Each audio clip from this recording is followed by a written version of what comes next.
One man's ego now threatens to unravel a decades-old strategic partnership.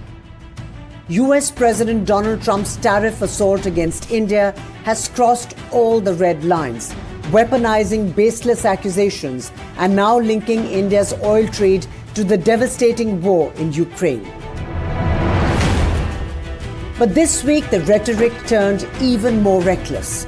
Blame for the war, once squarely aimed at President Putin, has now been bizarrely redirected at India.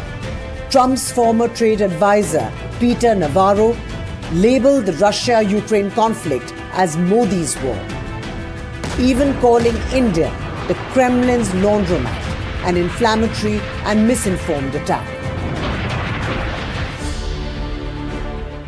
Echoing the same narrative, Republican Senator Lindsey Graham accused nations trading with Russia, including India, of fueling the war machine and killing innocent civilians, warning China and Brazil of facing the same fate.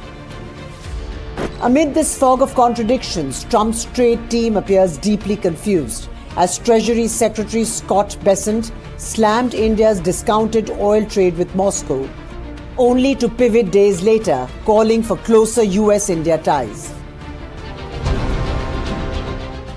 What Team Trump fails to grasp is that global trade isn't a switch to be flipped at will, and diplomacy isn't driven by ego.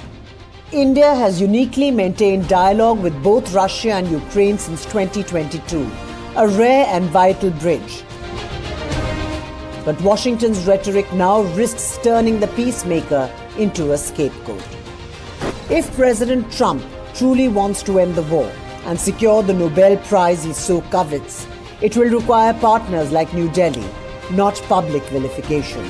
The question now, is US foreign policy being shaped by strategic vision or by one man's need to dominate the headlines? It seems it's one man's ego which is ensuring that an entire bilateral relationship gets compromised. At least that's what's happening right now. Viewers, if you got a chance to hear what Steve Witkoff said when he and several other Trump advisors met in the Oval House office, you will understand just how much the Trump advisors are actually looking to score points against each other in front of their boss. And all of them come back and talk about the Nobel Prize. Steve Witkoff even said that if there's anybody who should get a Nobel in the history of the Nobel Prize, it is Donald Trump. That's the context of this entire war against India. But what people don't realize, what Trump doesn't realize, is that he may or may not get the Nobel. He may or may not end the Russia-Ukraine war. But at this rate, he will most certainly do long-term, possibly permanent damage to the India-US relationship.